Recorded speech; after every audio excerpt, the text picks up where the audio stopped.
What if sustainable travel has less to do with reusable water bottles and more to do with how you move through a place? Most travelers think sustainability means spending more money or just focusing on ecotourism, water bottle usage, and carbon footprints. But what if some of the most sustainable travel habits are actually the simplest ones? My name is Kiara, and I'm the host of Put the Guidebook Down. Today, I am joined by Lotte, advocating for sustainability and a love for travel can go together. And that's what she tries to show with her blog, The Sustainable Travel Guide. She shares easy tips and tricks to help travelers make a positive impact on the places they visit. Thank you so much for joining me. How are you? Yeah, thanks for having me. I'm good, thanks. How are you? I'm good. I'm over on the East Coast, and where are you calling in from today? I'm in the UK. See, this is going to be exciting. And I know I've been following your content for a while because I will admit I am not the most sustainable travel fluent traveler. And I'm always looking for ways to broaden my horizons and knowledge when it comes to different forms of travel and how to leave a more positive impact on the environment as we move through this space. So I'm very excited to jump into our episode today. Yeah, let's go. All right. So, for those listening, our theme today is going to be around how everyday travelers can travel more sustainably without being perfect. And I like to add, without spending lots and lots of money, because we all see that checkbox for the limit my carbon footprint on those flights, and it's like an extra 100. And you're like, whoa, I don't know. I mean, I want to, but I'm a budget traveler. So, we're going to kind of debunk all of that today. So, I want to start off by just at a high level going in on what does sustainable travel mean to you personally?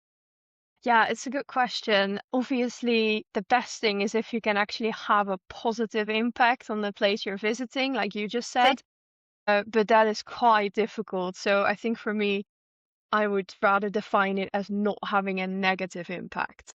So then what would be a negative impact or what are those frustrations that you feel when you think about people who are like, "Oh, I don't know about sustainable travel. I don't know where to start." Like what comes to mind? I think things that are very sort of extractive from the place you're visiting. So rather than spending money that goes into the local community, you cause a lot of nuisance or like crowdedness, litter, all of those things. And the place you're visiting is not getting anything positive in return for it. So obviously, if you get a lot of travelers, then hopefully that means there's some money going into the economy. But if you're only supporting like big international chains, then not a lot of the money you're spending is actually going into your destination. And similarly, if the way you travel just causes a lot of environmental harm or animal harm, there's a lot of unethical animal experiences out there. So those kind of things would all be quite negative, unfortunately. Yeah. It sounds like there's a lot of different sides to sustainable travel that you just called out because I feel like my initial thought is to go on the environmental factor, but then you also just mentioned the economical impact and then also take into account maybe food sources or such as like the impacted animals. So maybe let's start with the economy then. How can travelers support local economies more realistically? And how do they start maybe looking for those signs or cues when they're going about planning their trip? Yeah, so it's really trying to book local accommodation, so like locally owned. So very easy. If you recognize the name of a hotel chain, probably not the best idea. Right. And also with more like the experiences you're doing. So if you're booking like a tour guide, try to have someone who's from that place. That's probably going to give you a better experience as well, rather than having a random person who's also flown in to give the tour. So it's those kind of things, trying to find people, experiences, restaurants, accommodation that is owned by the locals. So whatever money you're spending during your travels will actually go to the people that live there. I think just as you said, local, local, local. I was actually on Instagram, I think earlier today, and I had done an episode with this other influencer called Sivan, and she has this whole sustainable travel focus. I Yes. see you not you probably have heard of her. She just did a collaboration post with another influencer, and it was kind of around this whole topic of what you were just covering in terms of what are alternatives to those large names or how to navigate what that approach could look like to be not as harmful to the environment, as you mentioned. And I was looking through it and I was like, I'm guilty of some of this. At least I know that there's some other option in the way they present it. It just seems so easy to digest. It's kind of like, why wouldn't I be doing this? Yeah, and obviously, like in some places, it will be harder than others. And also, if like a lot of information is in a different language, and obviously that's also going to make it harder. But it's about trying, and it's about trying to get it right as often as possible. Right. So then if we're talking about what maybe habits people can do to make the difference when there's these bigger hurdles of such as the language barrier or maybe a place is just not commonly visited, what are the habits that make the biggest difference that they should tackle first? I think again, this sort of trying to find something local, and then also using your network because you might know people who've been to the place and they can maybe advise you on which experiences or places to stay they would recommend that are locally owned or locally organized. But again, yeah, I do recommend looking into Savant's tips because she's definitely the expert on this. He's great. So, talking about travel, though, do you have any fun stories or personal experiences of maybe where you were not traveling in the most sustainable style and then had this whole revelation and changing Yeah. it? Or you have like, I don't want to say a horror story, but like a bad experience. Like, what's the tea? Is what I want to get to. Yeah, so I think it was beginning of 2020, before COVID. I was living in the Netherlands and I had a friend who was studying in London, and I only had like a weekend to visit her. I was doing an internship, I couldn't take days off. And so I flew the Netherlands to London. And there's multiple great alternatives that are less carbon intensive. So there's the Eurostar train, you can take ferries, you can take a bus. Like there's lots of options, but the fastest I thought was gonna be to fly over. Now, while I was booking this, I was already kind of not happy with myself for doing this. And it's a bit like I actually don't really want to take these flights like back and forth. And then I think the sort of revelation was when there was a storm on the way back and the flight got cancelled and I had to take the overnight bus. And I was glad. And I was like, Yeah. actually glad I didn't have to go on this flight I didn't want to support. So I think that's the moment to sort of realize like I actually don't agree with what I'm doing, so I've got to change my behavior. I feel like you were kind of nudged, like the world was like, "Look, I already know you're not a fan of the whole flight. Let me help you out Yeah, and take the other alternative." So that's I guess it was a negative action turning up into a positive. I think so. Yeah, because I definitely like didn't fly anywhere for 5 or 6 years after that. So Oh, wow. That's impressive. That's like, wow, travel goals right there. Talking about small changes to make a difference. Yeah. Inspiring. I wish we had more easy ways to travel here in the States. I feel we all kind of end up taking the flights just because of how big the states are. That when I end up traveling in Europe, it's always a nice surprise. I can just take a train and be in like the next country in like 3 hours. yeah, yeah. I mean that's it. It's doing what's possible in also the region where you're living. So like I say, the Eurostar, like it because like with airplanes you need to get like transport into the city center and you need to be at the airport like 2 or 3 hours in advance, and like all of this is taken away with trains because you just get out of the train station and you're in the middle of the city. You don't have to be there quite as long in advance, so it ends up being like a similar time, and if you book in advance it's also not necessarily more expensive. So it is quite easy sort of in Europe, and I would recommend people to try and replace the things that they can easily replace. Mhm. Yeah, that's a good tip. I'd like Rome to Rio a lot if people don't know where to start because you can just put in your to destination from destination point and it shows you all the possible options you can take for every method of travel. Like I'm travel planning right now for Greece and I was trying to look at other alternatives to flying on from one island to the next and it was like ferry Yeah, from yeah. like an island to the other one and stuff like that. I'm like, this is so much more helpful. Thank you. Well, now I want to go a little bit more towards travel behaviors, which is kind of related to the impact on maybe animals, food consumption, or maybe how we just move through spaces in general. Because we all use social media these days. We use a lot of it for travel planning, inspiration. It's just hard to avoid because you want to know what you're signing up for before you go. So I need to ask you, how do social media trends contribute to over tourism or maybe to how we travel sustainably? Yeah, that's a really interesting question. So I think the influence of social media is that it makes people want to go to places that they actually don't really want to go to.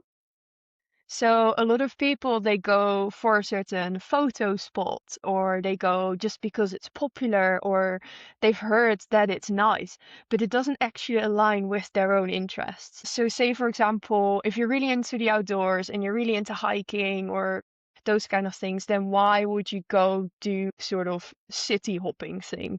Just because these are the famous cities you should have seen in your life, according to other people. And if a certain culture really appeals to you, then maybe that's where you should go. And I would sort of ask people to evaluate and think about what does actually interest me when I travel and what type of culture, what type of food, what type of activities would I like to do, and which destination fits that rather than which cool place have I seen on Instagram. I think that's a great question to start is really the reason like why are you traveling in the first place?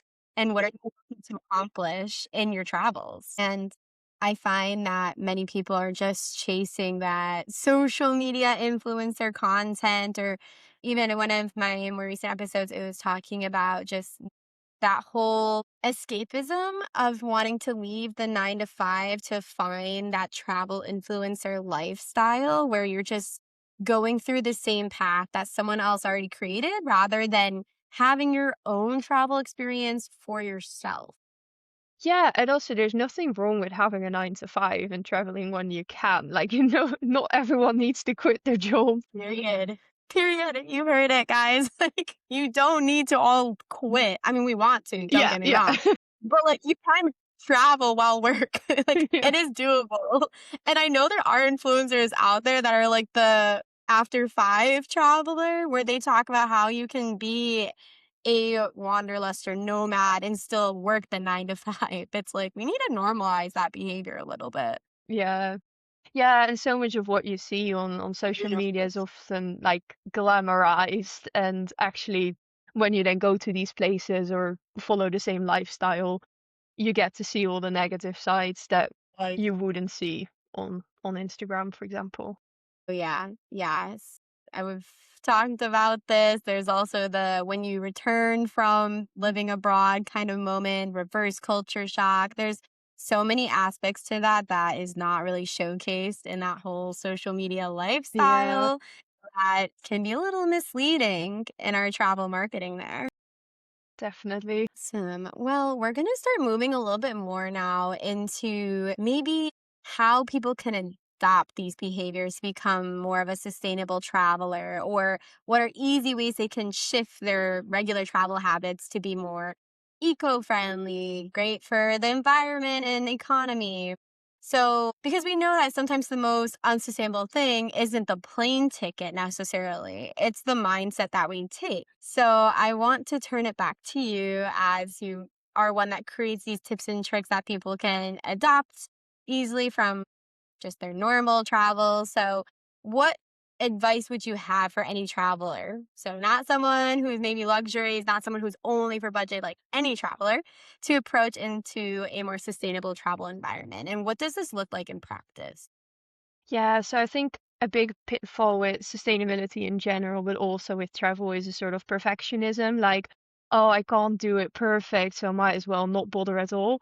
And I think that's such a wrong mindset. Like every little bit that you do and every improvement you try to make is worth it. So like you say, even if you go to a destination and there's no alternative to flying there, then you can still do a lot of positive things while you're at the destination and the other way around as well. So it's trying to find definitely at first the small and easy things that you can change, which might be indeed trying to find more like homestays or locally owned B&Bs rather than Airbnb or a chain hotel. And that can be just the one thing you focus on and try to make this a sort of habit and then take a next step and not try and do it all perfectly at once because nobody is perfect. And like travel is always gonna have like an impact on the world, and yeah, you can't completely avoid that. Yeah, for sure. I think also this whole over optimization or consuming of local cultures, like I feel that because of the focus on content creation or wanting to check all these things off our list when we move through spaces, we start to lose the intention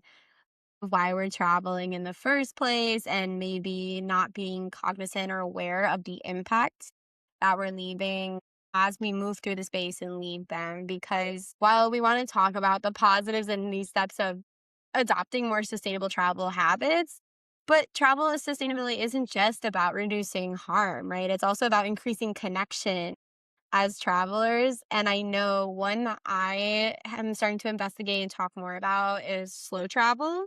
Yes. Have you had any experience with that, or were you traveling kind of a checklist traveler style and then changed, and what caused that change for you? I don't think I had a sort of travel checklist mindset, Oh, but I just really started enjoying like cycling trips because so instead of like flying and going by train, you already see a lot more of a country, but then the slower your mode of transportation, like the more you actually see, like beyond the tourist hotspots as well. So I've cycled through Sweden and I really feel like I've seen the actual country and not just like these two cities that most tourists go to. So sort of the slower you travel, the more you actually see. And yeah, this was kind of an eye opener, I guess. I mean, it makes a lot of sense if you say it like this, but then the actual experience was just so good. yeah, I like that. I kind of got to add that to my own list now. Is a cycling trip. I feel like I've been seeing more people start doing those, and it looks so intimidating to start. But I feel like the journey is worth it once you go through it the first time and learn the methods and ways. Yeah, and I mean, it doesn't have to be cycling specifically. Like you can do kayaking tours, for example, or you can hike. Like there's different options, but sort of the slower, the more you see. Yeah. I like that. So maybe one of the other recommendations is to try something different or beyond what you think travel is or it has to be. So these other methods that you mentioned or other activities can be a nice alternative for people to explore. Yeah, that's a good summary.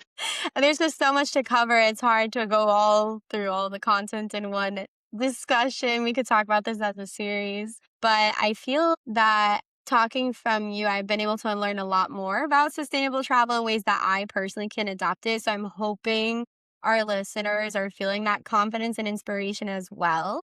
I'd like to turn the microphone back over to you one last time and see if there's any other advice, tips, tricks, fun stories that you would like to share before we close out our episode? Yeah, I think coming back to something you mentioned in the introduction a little bit, that sustainability doesn't have to be more expensive, because I think that's one of the big misconceptions, especially when people focus just on like comparing trains to planes. But for example, staying in a hostel is often more sustainable than staying in a hotel, just because the sort of space efficiency, like more people in a smaller space, is more sustainable. And also, like in hostels, you don't have these one-time use soap things, and like the little packets of shampoo that you get, which are quite wasteful. Like all of these things you don't really have in hostels, and hostels also often foster more connection between people. So that's like one way that is kind of already more sustainable, but it's also cheaper and it's not like a revolutionary thing.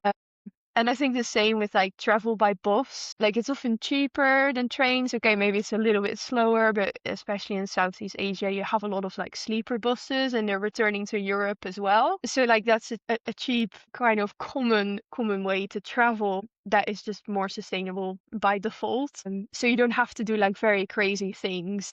You don't have to stay at like a luxury eco hotel. You don't have to take a fancy train or anything. It's just the sort of simple back to basic type things that happen to be more sustainable as well. Yeah, I really like that point and call out. So thank you for that because I do think there is that whole misconception of it being only for luxury travel or for people who have a higher travel budget. But as you mentioned, it's even just changing an accommodation can be a positive impact and a more sustainable way to travel. And I know I love hostels, not just because of the connection base and they're usually for more affordable travel, let's be real, but I think that their approach to being more environmental friendly, thinking about the locals and wanting to be more involved with the community is just really shaping travel in a more positive light and a little bit more back to its roots, which I think is very impactful. Well, this is going to be the end of our discussion, but for our listeners, we can't end the episode without giving more homework for you to reflect on. So at the end of this, I hope you were able to learn a little bit more about sustainable travel and some questions for you to think about. Who benefits from your presence in a destination? Would the places you visit still feel meaningful without the content or social media support? Are you leaving a place better, worse, or unchanged? And lastly, what would happen if we treated destinations less like products and more like relationships? Sustainable travel isn't about being the perfect traveler. It's about staying aware that your presence has an impact environmentally, culturally, economically, and socially. So I want to thank Lotte for coming on to our show. We're going to leave her information for her Instagram at the Sustainable Travel Guide, her website, blog. To all of our listeners, thank you so much for listening. And I hope you tune into our next episode. Bye. Thanks. Bye bye.